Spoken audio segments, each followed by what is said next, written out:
Covering all my bases, making sure that if something happens to me or my family or all of us. And the phone rang, and the voice on the other end said, "When was the last time you saw Susan?" And I instantly kind of felt like dread. What has happened?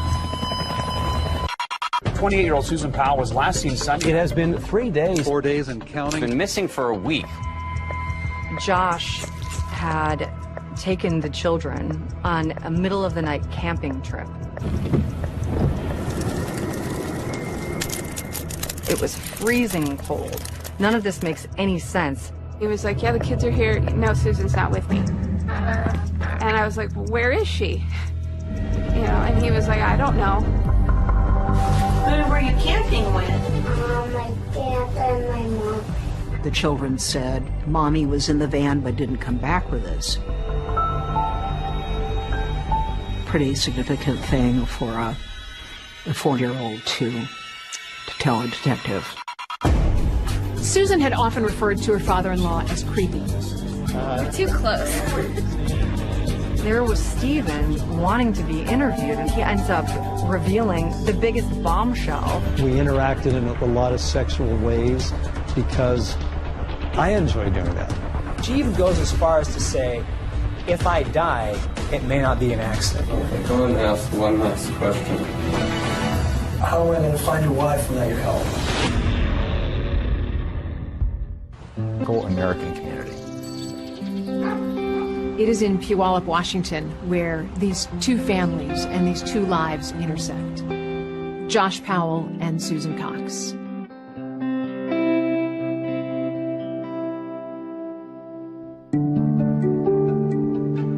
Susan was one of 4 daughters born to Chuck and Judy Cox. She was just, a really typical girl and teenager. She liked to ride horses. She's my partner in crime. Susan tried to be rebellious, but she had too good of a heart. She was doing well in church and school, had friends, she loved choir. She liked her hair done, her nails done, wear stylish clothes. Susan had gone to cosmetology school. She liked to make other people feel good about themselves. She got interested in boys as a teenager. She met Josh when she was 18 at a social event for young Mormons, and he was in his 20s, and she hadn't dated a lot. In the Church of Jesus Christ of Latter-day Saints, if you are unmarried, you can attend a congregation that is for other unmarried individuals. And so Josh and Susan are both kind of circulating in this singles crowd. There are these incredible home movies taken by Josh's dad, which were later released by police, that show the couple's blossoming relationship. You'll cut that out of the tape, right? When I first met Josh, guess I thought he was cute. He was very confident, and he thought he could get any girl he wanted. Susan said that he was treating her really well, and he cared about her, and he promised he'd make her happy. Josh Powell was a ambitious, strong-headed, kind of nerdy guy. Just tall, dorky, his head's too big for his shoulders. He just looked awkward. He's got a job, he's got his own place, and he's going to college. It's sounding pretty good. He's going to go to school for business, so he's somebody who is bright when he applies himself. They quickly fell in love. You see pictures of them, they looked to be completely smitten. Josh and Susan's relationship goes from not knowing each other at all in October to being engaged by the end of December. When she told me she was getting married, I wasn't that supportive because she barely knew him. And she just assured me that she's going to be really happy and that he wanted in life what she wanted in life.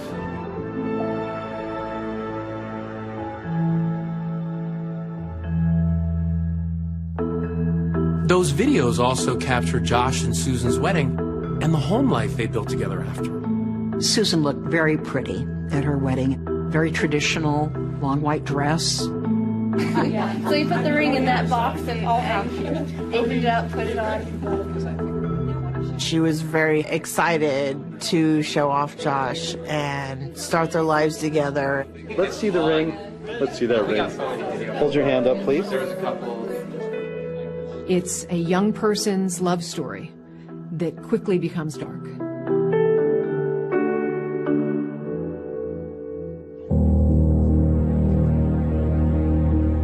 As the reception went on, Josh was ignoring her more and more, taking pictures and hanging out with his family, and then disappearing. I could tell she was getting more agitated. Susan and Josh didn't have much money, and they found themselves in doing some odd jobs just to get by. Susan actually was the financial provider. He kept going in and out of jobs and was never really settled with anything. They moved to West Valley City in Utah because they were looking for a better life. They wanted to improve their economic situation. They buy a house and they start to have a family. I still remember the day that she told me she was pregnant. It was probably the most impactful day of her life. She was so excited because she always wanted to be a mom. I would describe Josh as an unattached dad. Josh wanted to hold Charlie when he wanted to show him off to people. But other than that, he didn't want to change his diaper or feed him or give him a bath. Hey, buddy. Go up here. Here we go. Okay. And then they had Braden. And if you look at the family pictures, there is joy and there is sparkle. Yeah. As little boys, they were rambunctious and mischievous and ran around being typical happy little boys. What are you watching? Cars. And Susan loved them more than anything in the world.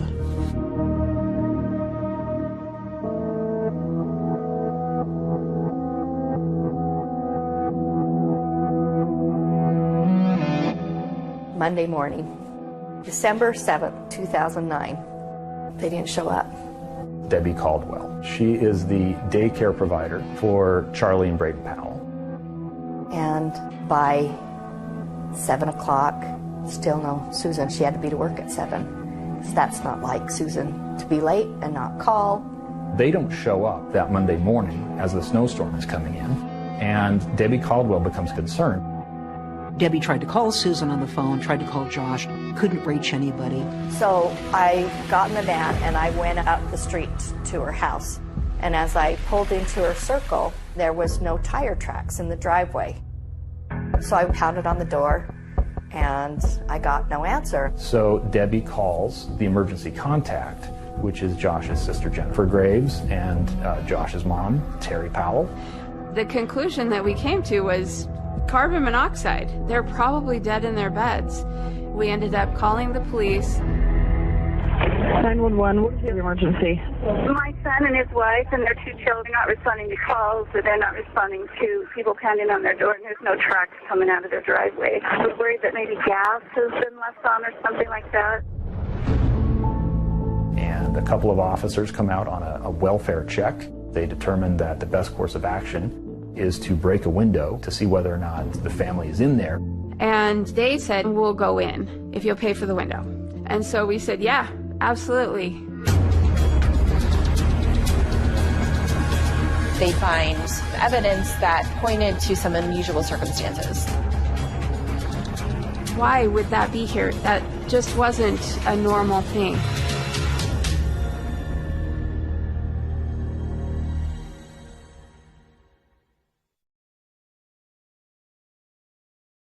Good Monday morning, Utah. It is December 7th. Snow and ice. Slick Street, 2 to 4 feet of snow in this.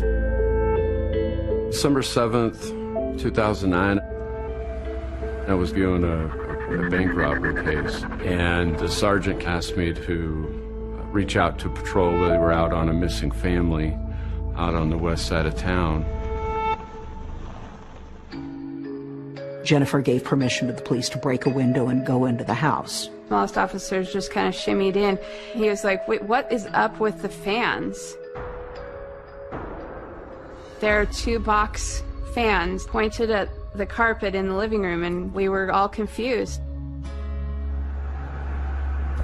The officers cleared the entire residence and found nobody inside the home. And the Powell vehicle, which was a blue minivan, it wasn't parked in the garage. The first thing I saw was Susan's purse was on a table, and I started pulling out things. You know, I found her keys, her wallet, and had her driver's license and her credit card. You would expect that if she had left on her own, was intending to go someplace, she would have taken those items. The kitchen, the master bedroom was fairly clean. I mean, the bed wasn't made. The bedroom for the children, the blankets were missing. But yeah, the house was pretty orderly. There was no sign of a disturbance, physical altercation inside of the residence.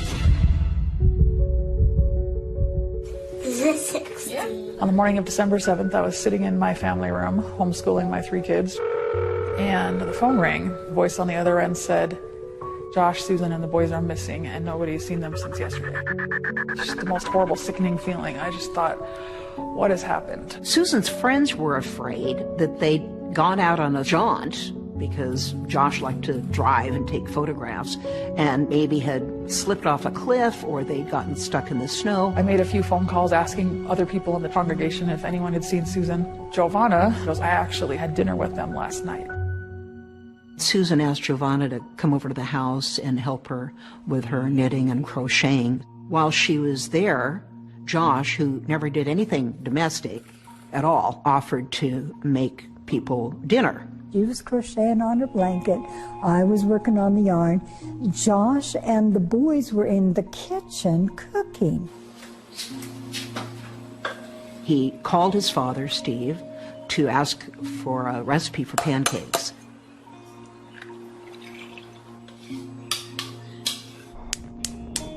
Everything he did was a little bit different routine than anybody else would have. He made them one by one. He took a plate into Giovanna. He took a plate with different pancakes made, obviously, into Susan. He and the boys ate at the table, and he brought our plates into us in the living rooms.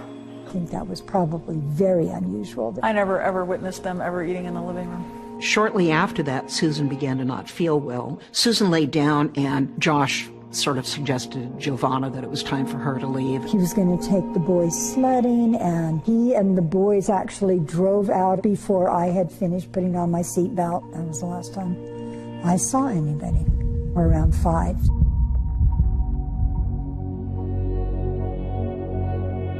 My brother finally called right away, asked about the kids, asked about Susan, and he was like, yeah, the kids are here. No, Susan's not with me. And I was like, well, where is she? You know, and he was like, I don't know. I have no idea. Like, she went to work. Josh drives all the way south to a place called Point of the Mountain, and he places a phone call to Susan's phone. Hello, Susan. We are on our way back, and I can't believe that somehow my brain missed the day. I thought today was Sunday. That was really, really stupid. All right, I'll talk to you later. Okay, bye. We sat there and waited. It was a long time. It was an hour, maybe more. Josh finally showed up at the house. Josh had taken the children on a middle of the night camping trip. It was freezing cold. None of this makes any sense, except to him, he does things spontaneously without any plan. And he took the kids. He said that he left Susan in the house. She was sleeping. We really wanted to talk with Josh, and we wanted to record it. We had Josh follow us to the substation. He was adamant about taking the boys with him. When's the last time you seen her? Probably about midnight of last night. We're finishing up a movie. What movie did you just watch? What? Mama. Hey, go back. Josh is very evasive, and he uses the kids who are in the room to distract away. He wasn't forthcoming with answers or information, so it was very frustrating. And where did you drive to? Well, I started heading south through Tooele, turned onto the Pony Express. How far down the Pony Express did you go? Not very far. Maybe 20 miles, I don't know. So what did you do once you got there? Hooked up a heater and had a fire for the boys. Josh said they drove to Simpson Springs and had s'mores over a campfire. It's not really very clear exactly what happened that evening and the next morning. We asked him if we could search his minivan, and he agreed. The minivan was full of camping supplies, like there was a tarp, a generator, shovel, graham crackers. During that search of the minivan, where they find Susan's phone hidden in the center console. It's this pink cell phone, clearly not Josh's. And he was kind of like deer in headlights. He just kind of looked at us. In no way did it make any sense. Susan's cell phone is in the van with him. Where the heck was Susan? Detectives talked to Josh and Susan's son, Charlie. There was one particular statement that raised a lot of eyebrows. Who were you camping with? My dad and my mom and my little brother. Dad, your mom, and your brother?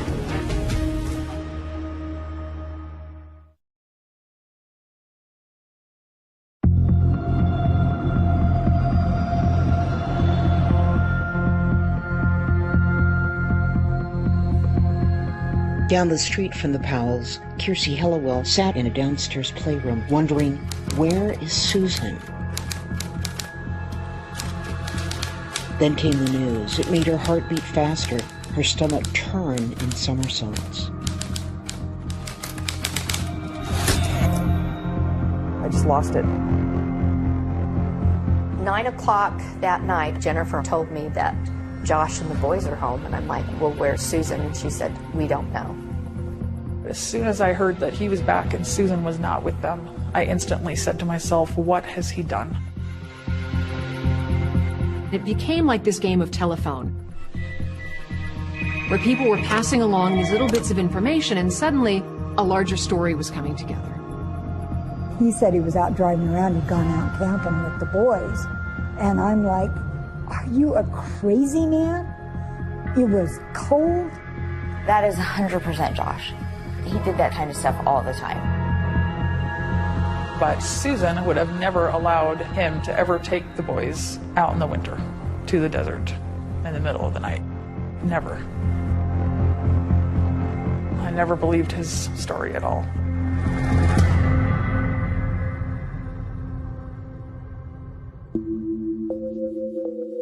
It was determined we didn't have enough probable cause to secure a search warrant for the residence, let alone book Josh into jail, because we didn't have any physical evidence. The decision was a huge mistake because he burns this metal object into oblivion. So thoroughly destroyed was this item that nobody to this day can say what exactly it was. Bags and bags of things are shoved into the garbage. Why would you do that the day after your wife disappears? The following morning, he is observed with the minivan pulled out of the garage, all the doors open, thoroughly cleaning it, wiping it down, vacuuming it. It was really odd to me because he was running around the house grabbing piles of towels and putting them in the washer, and finally we're like, you've got to go to your interview with the police. All right, no problem. Have a seat. I'm going to go grab my notebook and I'll be right back, okay? Okay. Josh Powell kind of has a uniform of sorts. It's typically a t-shirt, it's a leather jacket, it's denim pants, and it's dingy white shoes. When Josh goes in to talk to the police, in the tape, you see him initially acting very emotional. I don't know. I didn't even think it was that. It didn't even sink in yesterday. He's crying. His voice is shaking. He's just trying to hold it together. But as Detective Maxwell continues to push Josh about what's going on, Josh's demeanor changes. I remember what we were doing. Okay. So you don't remember what you guys did from 6 o'clock till you went to bed on Saturday night?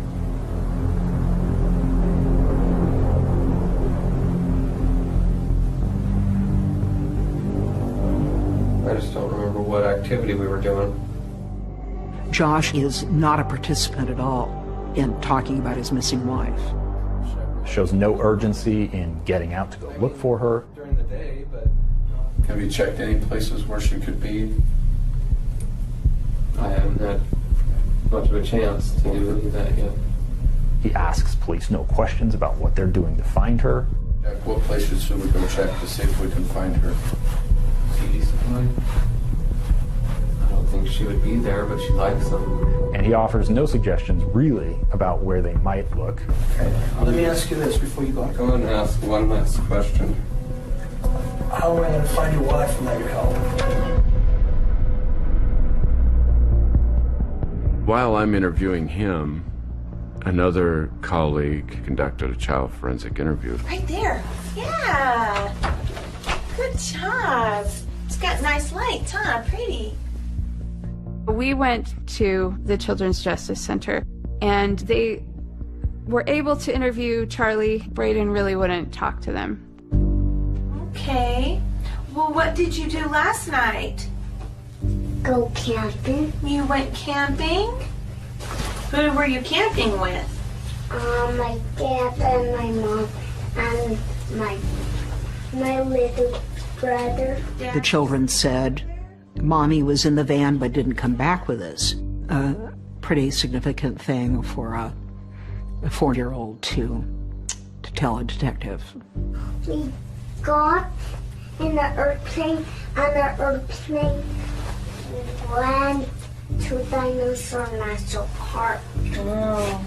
You went to an airplane yesterday? Charlie's interview is perplexing because he says a lot of things that don't make much sense. Okay, so Charlie, when you guys came home from camping, who came home with you? My dad.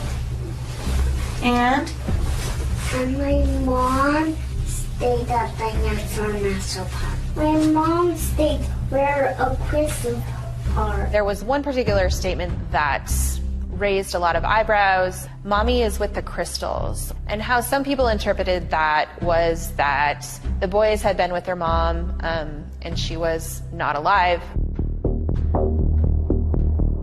Your children are telling our detectives that Mom went with you guys last night and that she didn't come back. She did not go with us. They know that she didn't go with us. So your kids lie then? Do your kids lie? Sometimes they do.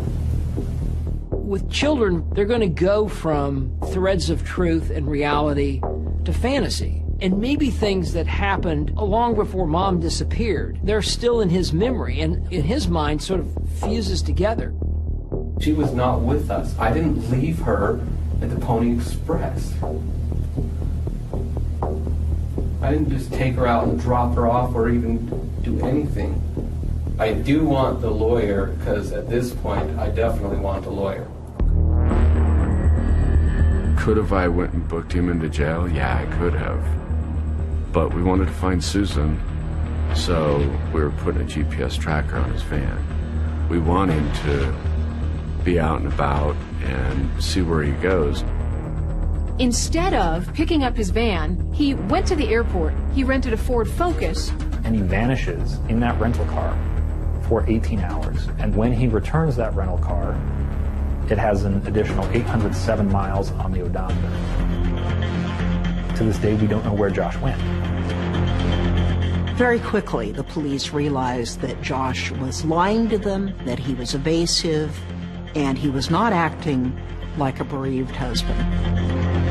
When detectives spoke with Susan's friends, there was a very different picture of this marriage. She went to see a divorce lawyer, and he told her to make a videotape. This is me, covering all my bases.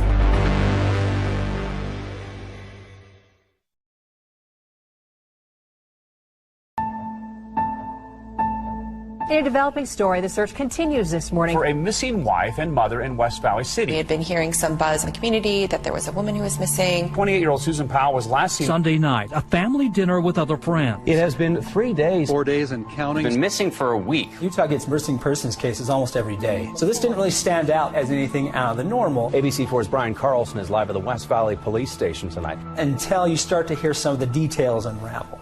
We've learned the search warrants for the Powell's home have now been sealed off. It's strange that he came home with the kids and not her. West Valley City Police calling this one a puzzler. Call it suspicious. Not even a clue. If you see her or know anything, please contact the West Valley Police Department. Her friends and family were just starting to ask questions. They were out there with flyers, just trying to find out where she might be. Volunteers fanned out, handing out flyers of Susan Powell. Josh, after Susan went missing, he went from the guy who was talking about everything and knew everything to somebody who said nothing, knew nothing. And a husband who says he does not know what has happened to her. We know the answers are out there, and we need those who know where she is and what happened to come forward. I held a candlelight vigil a few days into her disappearance, and Josh came to that late. After the candlelight vigil was over, Josh Powell did show up here in the park with his 2 children, but he quickly left without saying anything. Charlie had come up to me and he was telling me, Debbie, my hands are cold, my hands are cold. And Josh scooped Charlie up and kind of pulled him away like this. And reporters were trying to chase him through the snow, and he was walking away from them. You were camping with the boys? I have to go get my boys. There was no point at which Josh ever seemed to even be concerned that Susan was missing. If he wanted to help on the website, he should have detailed a timeline. He never participated in any of the massive, massive efforts that myself and relatives and friends launched to put out flyers in malls and parking lots. He didn't seem like he was engaged at all in what was going on. It seemed like his mind was somewhere else. He spoke very briefly with local media. I've been trying to figure out what I can do so I don't sit idle. I'm dealing with this repeatedly. People were upset that he didn't seem upset that she was missing. And so people thought that's because he's guilty. Josh, will you give us a comment today? Pointing the fingers at Joshua, I don't want to do that.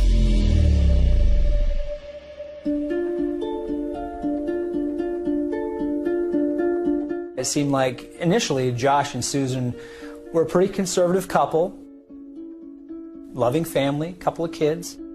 We learned that there was a lot of distress, a lot of turmoil in their marriage. He controlled the money, even though she was the breadwinner. Josh is very willing to spend money building himself a fancy computer. Susan doesn't get that privilege. There's my new printer. With the drawers underneath, the shelving. It's sad to look at that family and know now what was actually going on. Susan was tormented about how troubled the marriage was. She'd been really happy, he'd been a great husband, and she said that he really changed. He became not affectionate. I'm taking a picture of the back of your head. Awkward to talk about, but they also had issues, in the bedroom. Susan was this beautiful girl, but Josh just was not interested in her sexually. It was just really weird. He kept her at arm's length. He wouldn't kiss her anymore. He wouldn't touch her. He wouldn't hold her hand. Josh and Susan's marriage reaches rock bottom in the summer of 2008. Josh and Susan are constantly fighting. They're arguing in front of the kids. Josh is exhibiting extreme control over Susan. She said one time we were having a screaming fight and I shoved him, pushed me back, and he goes, "If you ever do that again, I'm going to hit you." But she said he never did. Susan's now starting to think about, I've got to get out of this marriage. She went to see a divorce lawyer one time for a free consultation at my advice, and he told her to make a videotape of everything in your house. This is me, July 29th, 2008, covering all my bases, making sure that if something happens to me or my family or all of us, that our assets are documented. And here is our safe. Got all sorts of files, financial information, speakers, 5.1 surround sound. Broke this and threw all my DVDs and made a mess. There's a hole in that wall. Beautiful diamond necklace my mom bought. Jade, that's a family heirloom. Not worth thousands of dollars, but I have assets. Hope everything works out and we're all happy and live happily ever after, as much as that's possible. After she would email me a lot and Just say it. I want to do everything in my power to save my marriage before I walk away. Josh had warned her, if you divorce me, you'll never see the children. So she stayed. Police ended up discovering the safety deposit box that Susan kept secretly from Josh at the bank where she worked. In it, they found a DVD, some savings bonds, and there was a makeshift will and testament. The last will and testament, handwritten on one piece of paper, both sides, top to bottom, side to side. There was no room to write another word. She wrote about how bad the marriage had become.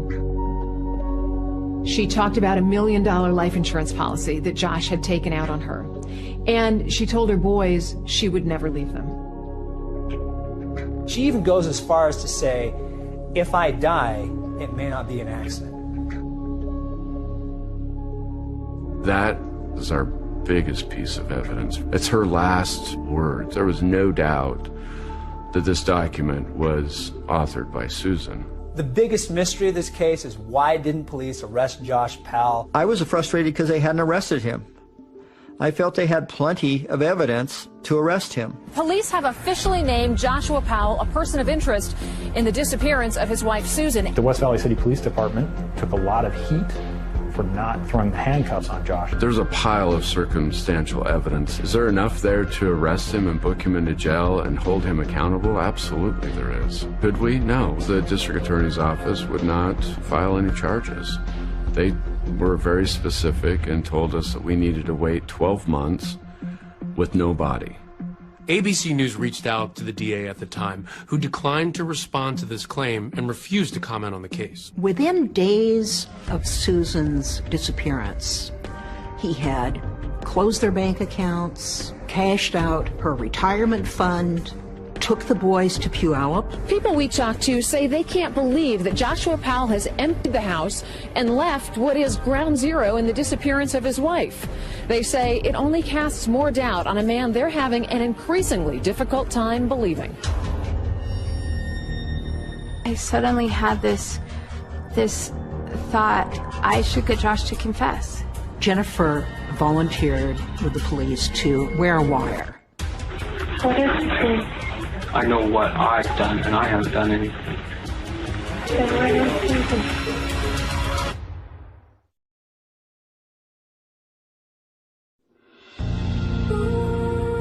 For right now, you just endure and take each day as you can. When Josh told police he took the boys camping in the middle of the night in Utah's West Desert, police started their search there. Detectives are scouring rocky hillsides and abandoned mine tunnels for any signs of Susan Powell. But police for months and months would search these mines, taking K-9 teams. And West Valley police detectives say they plan to survey as many as possible. The most intense part of this search is happening right at the bottom of this hill. Investigators are swarming the high desert. Josh told somebody that the best place to dispose of a body would be in a mine. This is one of those abandoned mine shafts in which detectives went through. Nobody'd ever find him. It's like finding a needle in the haystack. A lot of questions still unanswered at this point. There's a big part of you missing, and you want to know the truth. But the family won't give up hope. There are still purple ribbons at their home.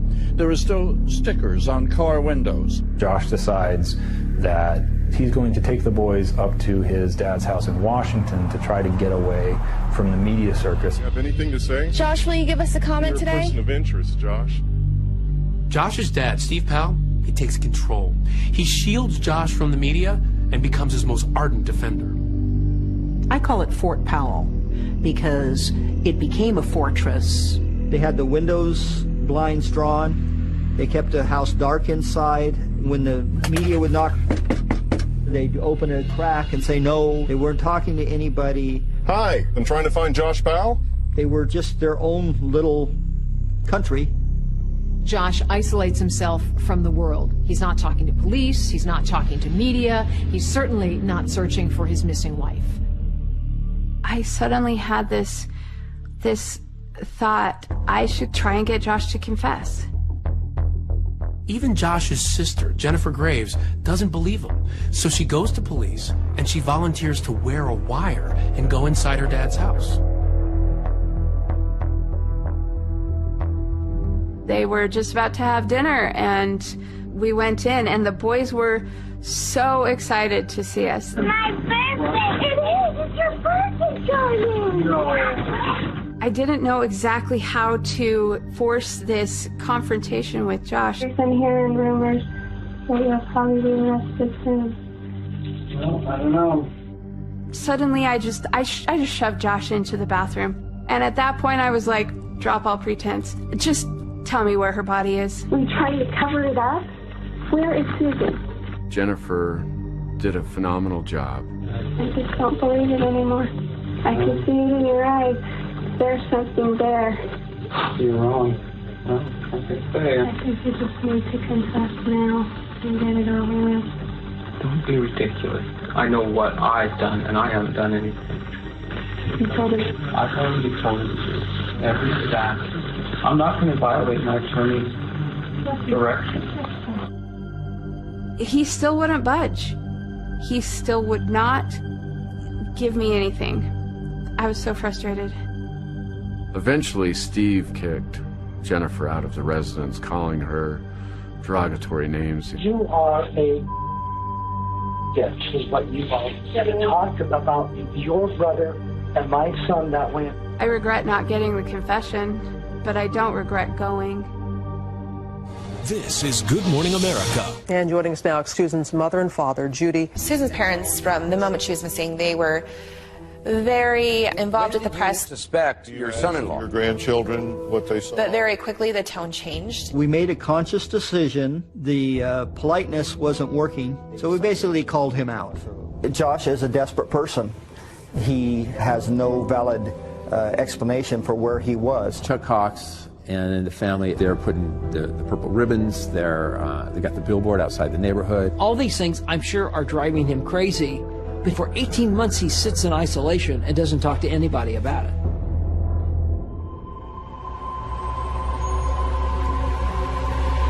To try to get Josh to talk, we put together the honk and wave. What in the world is a honk and wave?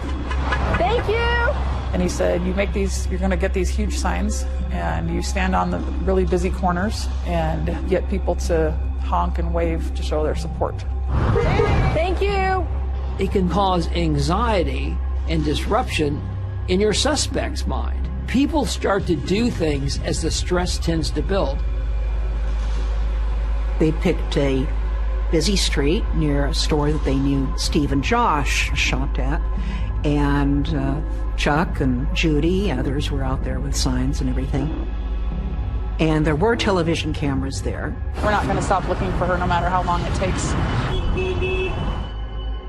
They had these shirts with Susan's face. I think it said, "Have you seen me?" And they had some big posters, and they were waving and balloons and handing out flyers to cars as they went by.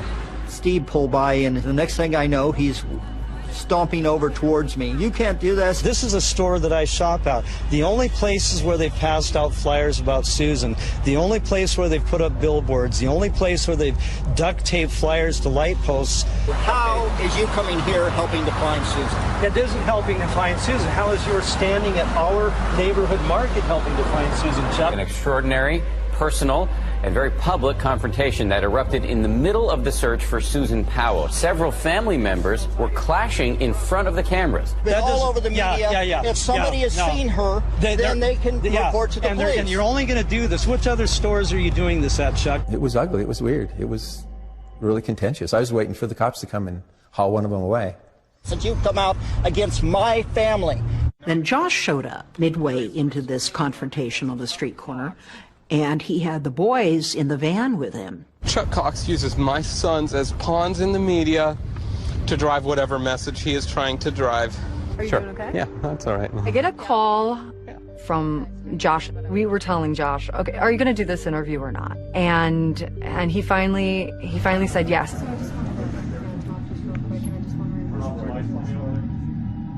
You still love her?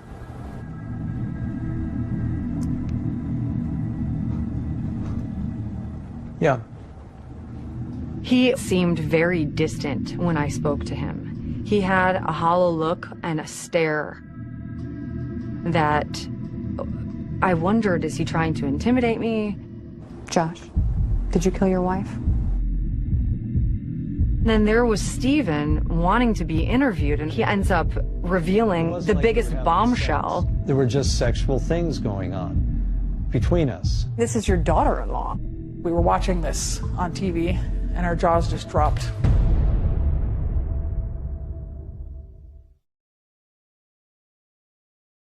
Do you see the birdie?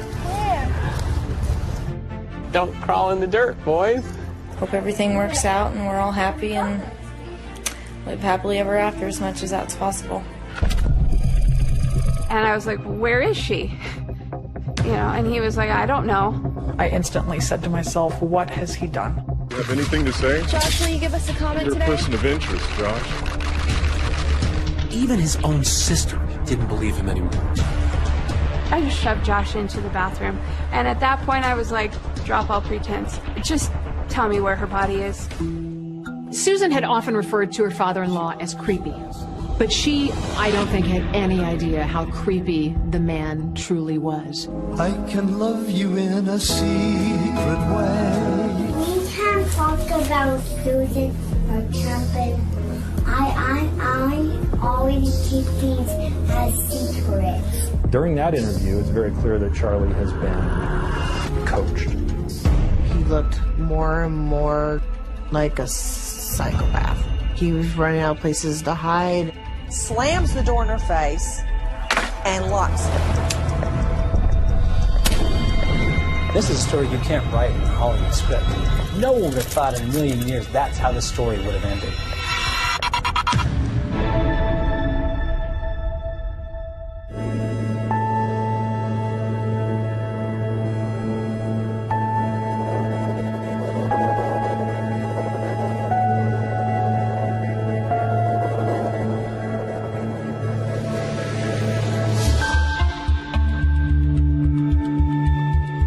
Susan Powell was a young, beautiful mother of 2 adorable children. She just one night vanished.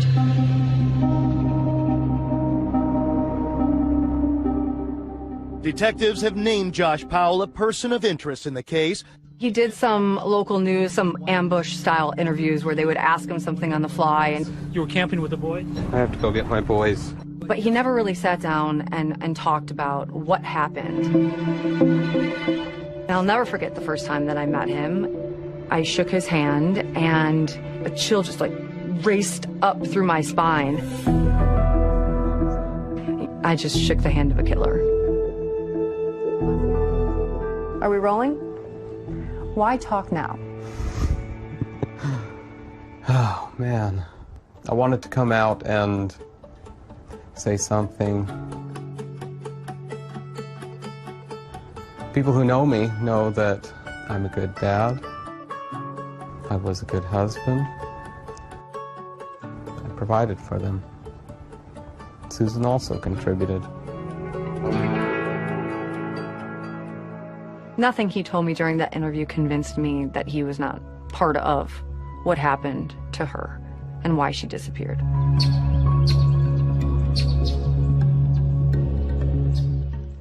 I know that you've told police that you were camping.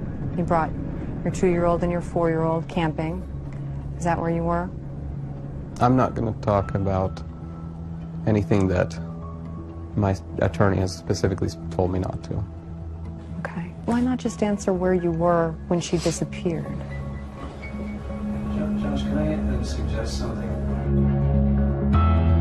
His father was there, and his father really wanted to be interviewed, which was odd. And I had really no desire to interview Stephen Powell at that time, 0. And I just thought, this is such a waste of time. This is pointless. You think she ran away with another man? It was another man. I don't think Josh was in the room for that part of the interview. And before you know it, he ends up revealing the biggest bombshell out of all of the interviews that I had done in out of the whole case. What makes you think that she would leave her kids, her 2 young sons, and run away with another man? With another man. Susan was very, very sexual with me. She was very flirtatious. I mean, she was just, she did it, I did. I mean, we interacted in a lot of sexual ways because Susan enjoys doing that. But this is... I enjoy doing that. Why are you telling everyone that?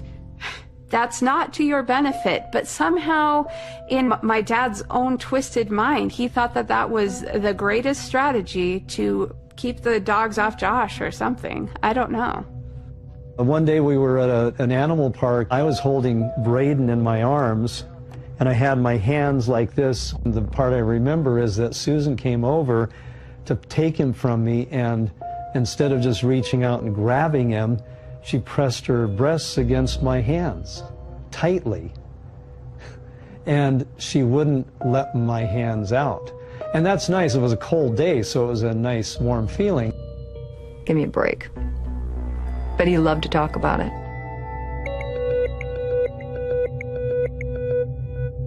Josh and Susan, early in their marriage, move in to Steve Powell's home.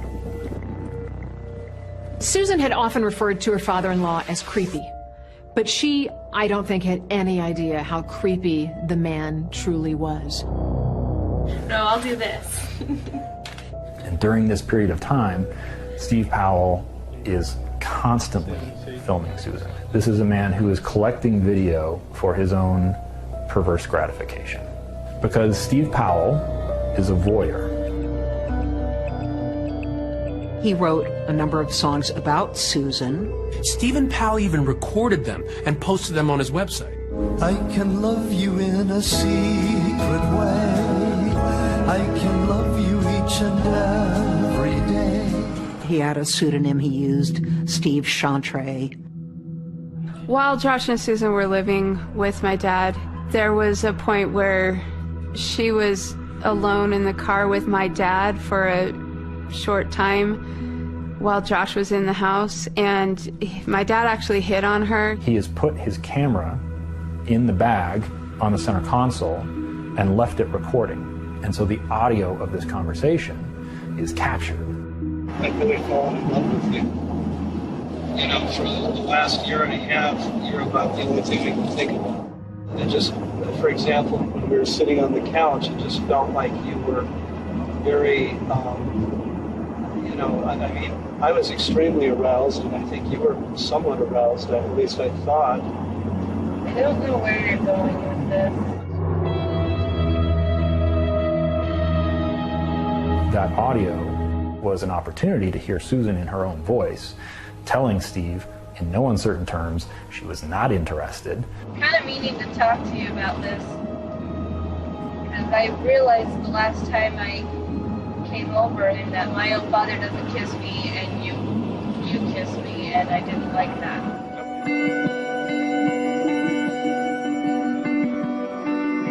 She was extremely upset about that and disturbed, but even more disturbed when Josh just said that that's his dad. I mean, he was obsessed with Susan. He was absolutely obsessed, and he wanted to talk about it. To me, this was the headline. And it also put a target on Stephen's back. And maybe he had something to do with this. The focus was less on Josh, and it shifted straight to Josh's father, because it was so creepy. That was my big takeaway. Police raided the home of her husband and father-in-law, seizing several computers and sealed boxes after those disturbing allegations made by both of them right here on GMA yesterday.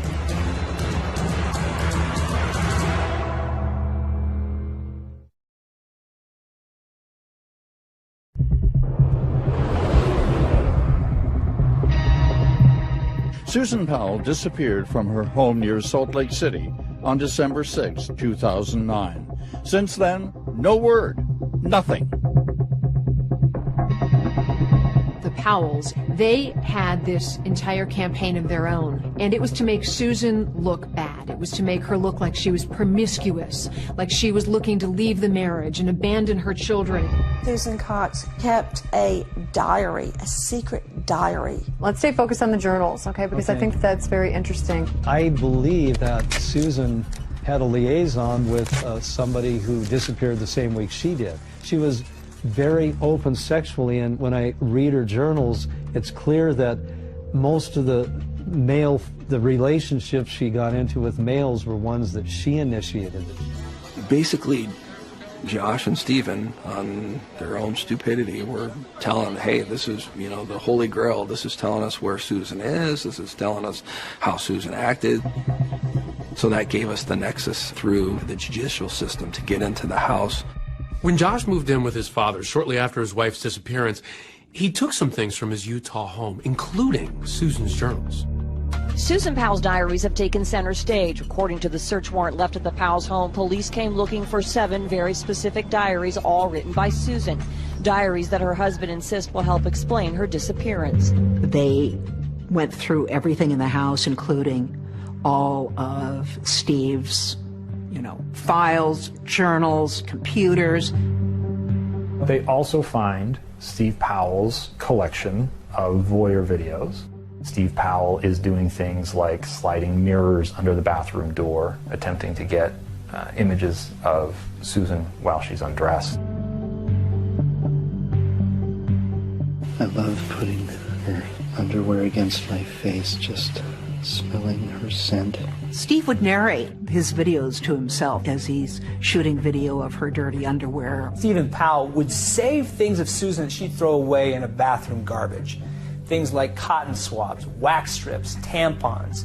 He would mark each one of them, like for specific storage. In his walk-in closet, there was a filing cabinet that was locked. And once we got into that, that was kind of like the unwanted treasure that we found. Police say inside Powell's bedroom, they found thousands of images of mostly young girls, many naked, being videotaped without their knowledge.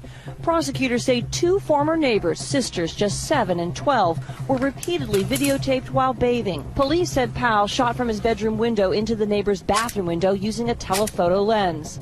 They've looked at Steve Powell, the suspect in Susan's disappearance, and ruled him out, but it's obviously of great concern to detectives as they're scouring through all the material they take out of Steve Powell's home when they see underage neighbor girls undressed on Steve Powell's tapes. Powell entered a plea of not guilty to 14 counts of voyeurism and 1 count of child pornography. Stephen Powell was eventually convicted and sentenced to 5 years in prison for possession of child pornography. Because of all the things that the police encountered in the search of the Stephen Powell home, it became apparent eventually these boys were at imminent risk of harm. The best part that came out of the search warrant with Steve's house was Child Family Services of Washington stepped in and shared with us that they would take custody of the children. The boys, ages 4 and 6, were taken last night by the state, and now Susan's father is fighting to keep them with him. They were going to be placed, relative placement with us, so we were essentially foster parents. Josh didn't want them with us. My sons are safe with me. They're safe in my home. They're safe with my family. I think Josh's main fear probably was that once Charlie started talking to their grandparents, the story would get out. They were saying things like, our mommy went with us on the trip but didn't come back. We can only see our mom again if we go camping again. Braden drew the picture of a minivan with stick people inside, and who's this? Oh, that's me. Who's that? That's Charlie. Who's that? That's Daddy. And he said, and he volunteered, Mommy's in the trunk. We wanted to interview them. Will you sit right there? So I wrote the search warrant for that. Charlie, has anybody talked to you about your mom? No? I not know where she is. She got lost in somewhere. During that interview, it's very clear that Charlie has been coached. His answers are extremely evasive. We can't talk about Susan or camping. I always keep things as secrets. The only thing we got out of that time was that at one point he said that she went camping, but she didn't come home with them. And then he kind of clammed up after that. I didn't want to talk to you on this long. I mean it on this many minutes. Now I'm done.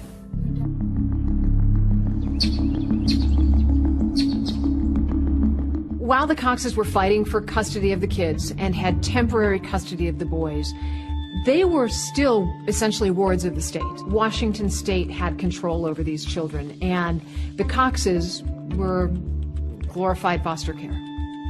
So the boys are living with Grandma and Grandpa, and Josh is getting supervised visitation with the boys. The visitation is at first understood to be taking place at a secure third-party facility, but in short order, Josh takes steps to rent his own house, and he begins pushing the social workers, asking them if they can move visitation to this new house that he's rented, because it's not Steve Powell's house. It shouldn't have the same concerns. I think the boys were ones that originally told me, hey, we got to go to Daddy's house or something, and I went, oh, really?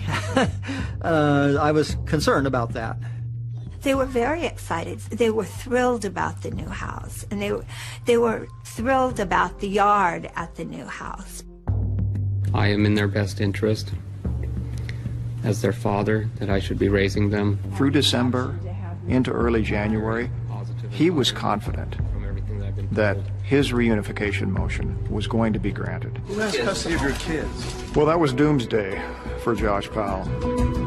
This is a story you can't write in a Hollywood script. No one would have thought in a million years that's how the story would have ended.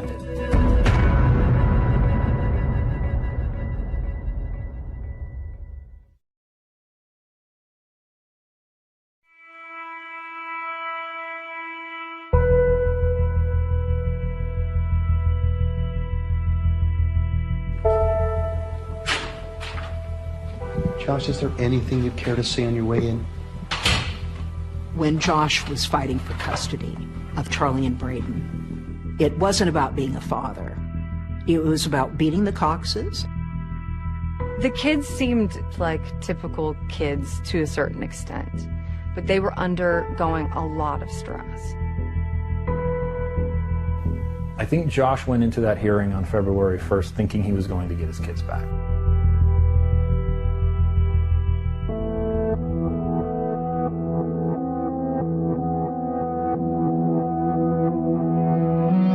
I was pretty positive that Josh was the one that killed Susan. I wanted to keep those boys out of that home as long as possible. I was going to West Valley going, hey, guys, we need something. Pierce County authorities and investigators in Utah shared the common goal of protecting the boys. So the West Valley police in Utah passed along previously unreleased evidence recovered from the Powell's home. When I pushed West Valley and they sent us the disc with the cartoon, incestuous images. The West Valley City Police Department in Utah had found images on a computer taken out of the house in Sarah Circle way back in December of 2009 that were of great concern. They were characters from popular Nickelodeon shows engaged in sexual acts of incest. The evidence was allegedly taken from Josh Powell's Utah home by investigators. They raised very serious questions about Josh's ability to be a safe parent for the boys. He denies ever looking at any kiddie porn. He denies any knowledge about any of these images that had purportedly been taken off of his computers. Illegal images? No. I asked Mr. Long, he saw nothing on there that he believed would be in violation of the law. Bad taste? I'll give you that from what he was describing to me. And that's when the judge ruled that the boys would stay with the Coxes longer. The images are enough that Judge Catherine Nelson is ordering Josh Powell to now undergo a psychosexual evaluation. This is an exam where they measure aberrant arousal, so you can't lie. Because physically the arousal will show if you're into things that might be illegal. He had to take psychosexual evaluation, which is one thing that I know he wouldn't pass, but it included a polygraph. That means that Josh is going to have to do what he's avoided doing from the very first days after Susan disappeared, which is take a lie detector test. He'd been able to get away with murder, so to speak, for a long time. But a polygraph, I think he was really afraid of. He didn't want to answer all these questions about Susan and how she went missing. He truly had gone down in flames from being pretty sure that he was going to get his kids back. Are you disappointed the kids are going to be coming home with you? I think the arrow was taken out of him. He looked bad. You just saw his welfare diminish. He looked more and more like a psychopath. He was running out of places to hide, and he was running out of options, and it was tearing him down as a person. The custody hearing between Chuck and Josh essentially was put on pause. That was on February 1st. We know then that Josh spent the next 4 days preparing. We know that he transferred some of his finances. He gathered up some of the boys' things and toys, took them to Salvation Army and Goodwill. He bought 5-gallon gas cans and went and filled them with gas. I said, look, I am afraid Josh is backed into a corner with the psychosexual and the polygraph. He knows there's no way he's going to beat those.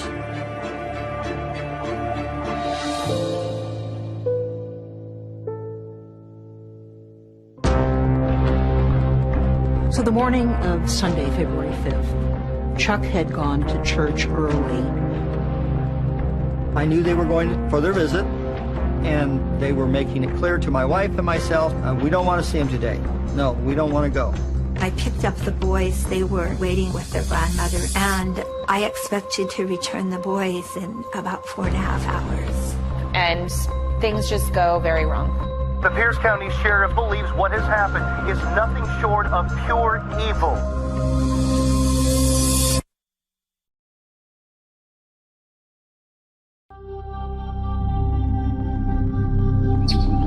This is a story you can't write in a Hollywood script. No one would have thought in a million years that's how the story would have ended. When you talk about a tragedy, this is it.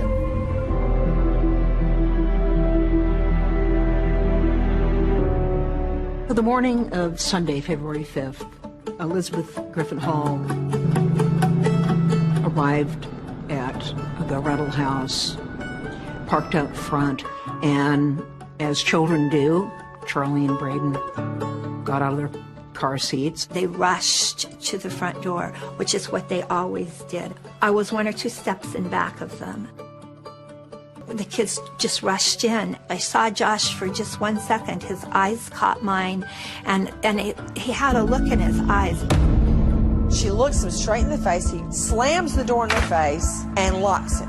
I knocked and I knocked and I rang the doorbell and I started yelling at Josh, let me in. And I heard him say, Charlie, I've got a big surprise for you. And immediately she smelled gasoline, and she knew it was an emergency situation. I'm on a supervised visitation for a court-ordered visit, and something really weird has happened. I think I need help right away. He looked right at me and closed the door. All right, we'll have somebody look for you there. Okay, how long will it be? I don't know, ma'am. They have to respond to emergency, life-threatening situations first. The first available deputy. Well, this could be life-threatening. He went to court on Wednesday, and he didn't get his kids back. And this is really, I'm afraid for their lives. Okay, has he threatened the lives of the children previously? I have no idea. All right, we'll have the first available deputy contact you. February 5th, 2012, Super Bowl Sunday. I went to church. I came home, Super Bowl Sunday. I remember watching the Super Bowl that day and seeing the reports come in. Good afternoon, everyone. I'm John DeCepolo. We are interrupting your programming for some breaking news. And I got a call from my neighbor, and he said, change the channel. I was actually in Indianapolis. The Patriots were playing the Giants at the Super Bowl. Patriots lead the Giants 10-9 at halftime. And I was there with my family. And it was halftime, and Madonna was about to take center stage. As Madonna takes the stage to perform Vogue, Abby's in the stadium concourse trying to absorb the text she just received.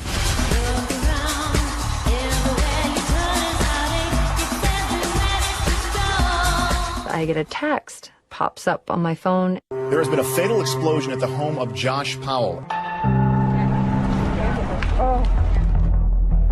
I couldn't believe it. I couldn't believe it. I thought, I'm going to get help from the neighbors. They'll be able to help me get the boys out. So I went screaming to the neighbors and said, there's 2 children in there. There's 2 children in there.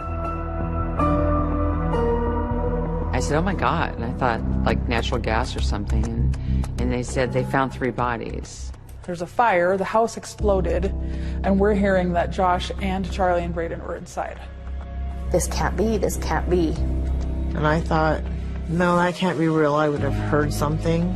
And I called Susan's father, and I said, Chuck, is it true? Chuck, is it true? Is it true?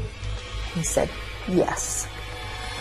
And I didn't even say goodbye. I just hung up the phone and started crying.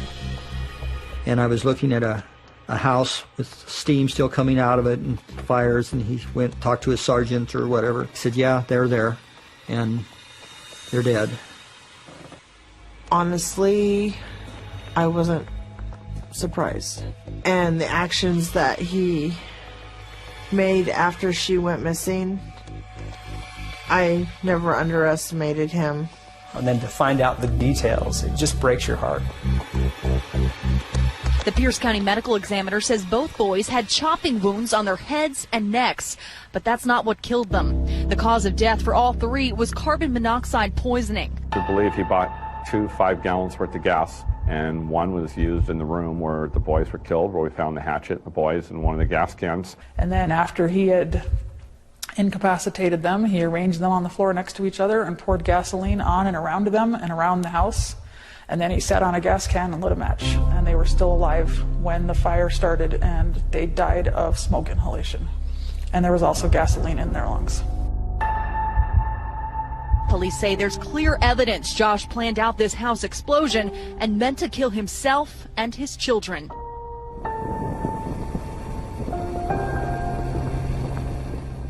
The morning of the 5th, he sent a couple of text messages and voicemails to people, essentially saying goodbye. His sister Alina found one when it was too late to intervene after the explosion. What did he say? I think he said, hello, this is Josh. I am not able to live without my sons, and I'm not able to go on anymore. I'm sorry to everyone I've hurt. Goodbye. When you heard the audio recording, what did you think? What did you make of that? I thought he had lost all hope. To find out that, you know, he used the axe first, and to find out that he said to them, you know, I have a surprise for you. Any little bit of doubt that anyone could have possibly had that Josh killed Susan had to have gone out the window. The fact that he could have done that to his kids. This wasn't tragic. This was deeply wrong. This was evil. You do not kill little kids. Police are convinced the explosion and fire that destroyed Josh Powell's home is a murder-suicide.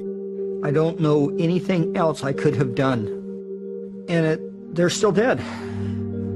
My daughter's still missing, and now the children are dead. I had them safe. They were in my care.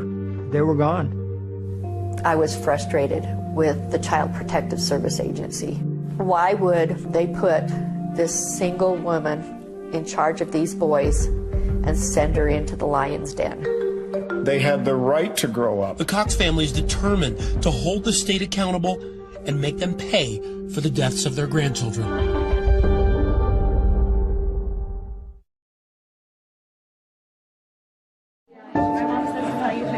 You cut that out of the tape, right? Hey, Braden. Hold still. That's the saddest part, is you look at photos of Josh and Susan, Charlie and Braden, and you think about what could have been. Those boys deserve to grow up, and they never got the chance. We've been robbed of 3 precious lives, and it's just unthinkable that the same person did it.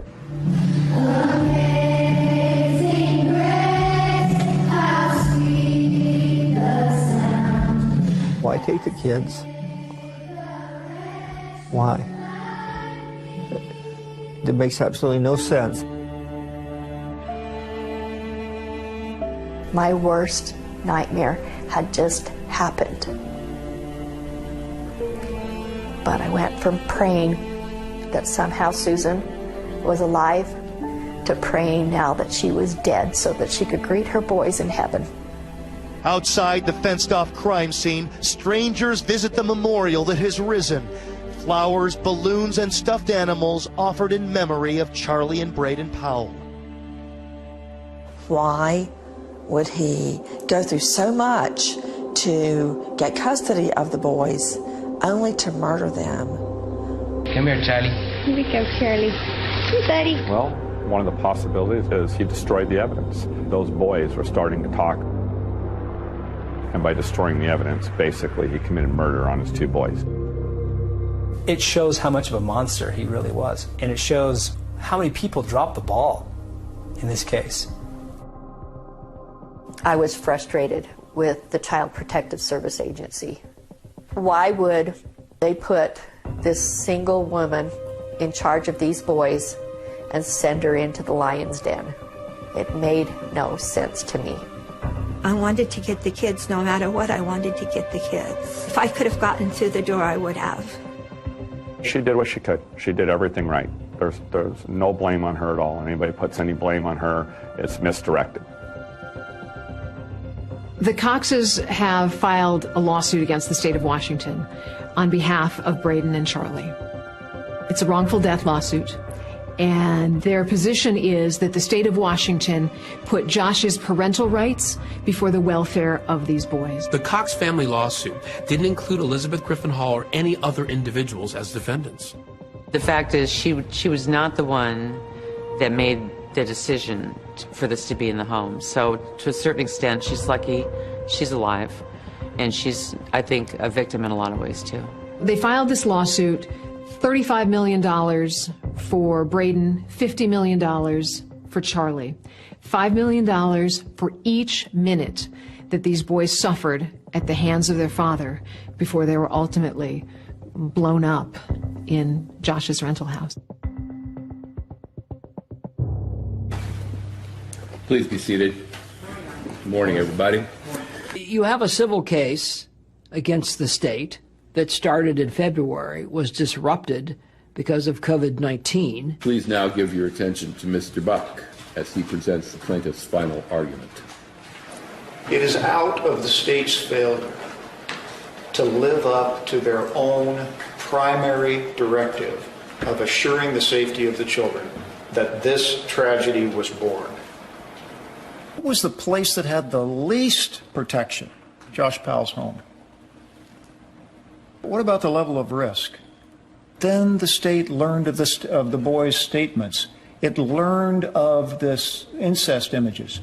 It learned that he was going to have to undergo a psychosexual evaluation, a polygraph. If the state had followed its policies, its guidelines, common sense, investigated, had visitations where it was supposed to have them, none of this would have happened. Thank you very much.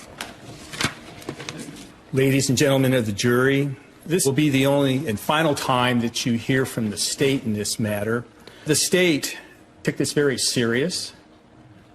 They did their job. They followed their policies. Yes, the fact that Susan Powell was missing was known, but after more than 2 years after her disappearance, still no arrest, no charges against Josh Powell. It actually takes facts and proof to remove a child from their parent, to keep them out of the home. The guides on visitation shows the #1 preferred location is at a parent's home. That's why transition to a home occurs. The goal in these type of cases is always family reunification. I'm going to submit to you that Mr. Powell is the sole cause of the murder of his sons. It was not due to any negligence by the state of Washington. It was Mr. Powell who did this. The truth of the fact of the matter is, they're the only ones who could have protected the children at that point. They're the ones with responsibility. Has the jury reached a verdict, ma'am?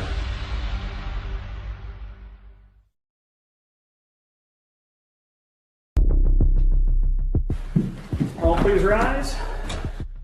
Please be seated. Court is reconvened. Has the jury reached a verdict, ma'am? If it pleases the court, we have. Was the state of Washington negligent? Answer, yes.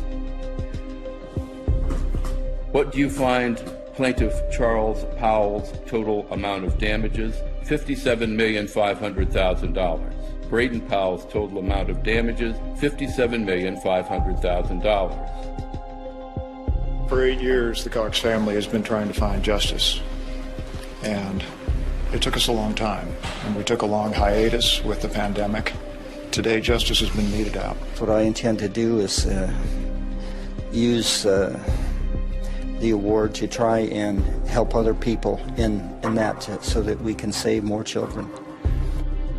Jury members told ABC News they didn't believe any one individual at Child Protective Services was responsible for what happened. They blame a systematic failure for the tragedy. It just came down to this. You cannot have reunification, as your goal at the expense of child safety. And, lawsuits change things. Brown versus Board of Education, Roe v. Wade. I mean, that's how things change. So 2020 reached out to several agencies in both states, and they declined to comment or refer us to other departments. In the end, we were unable to get an answer to our questions. Could the actions of these agencies, or their inactions, have contributed to the murders of Braden and Charlie Powell? It should have never have got to the point where you had Josh getting his kids into that house and blowing it up. I think that it is just one of those cases that will always kind of have a place in Utah's consciousness. And I think a big part of that is we still don't know what happened. We still don't know where Susan Powell is.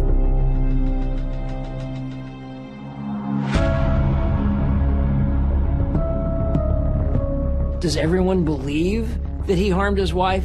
The answer is yes. That's what everyone believes. But what you believe and what you can prove are two different things. Josh's actions are definitely an admission of guilt. She's going to divorce him. If he can't have her, nobody will. So he kidnaps Susan and most likely murders her and disposes of her body.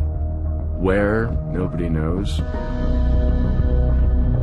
The last that she was seen and heard from was her friend Yvonne was there at the house. And Josh, who never cooked, made pancakes for dinner. People think he poisoned her, of course, because he made them separate. She felt sick and sleepy. Giovanna Owings saw that, and then she's never heard from again. I know there are 10,000 abandoned mines in Utah. That's a lot of places where you can dump a body. There's so many theories, I don't know which one it is, but I guarantee you, Susan Cox Powell did not leave that home willingly at midnight to go camping. This was a family that was not known to the West Valley City, Utah Police Department. They had never been called to the house. But in other ways, Josh was just a classic abuser. He was controlling. My heart absolutely breaks for Chuck and Judy Cox. Think about what this couple has gone through. They lost their daughter. Both of their grandbabies were horrifically butchered. And the only three people that could shed any light on this are dead. Her story will continue to live on and inspire others to move in the right direction, to move towards good relationships and get out of bad situations, abusive situations.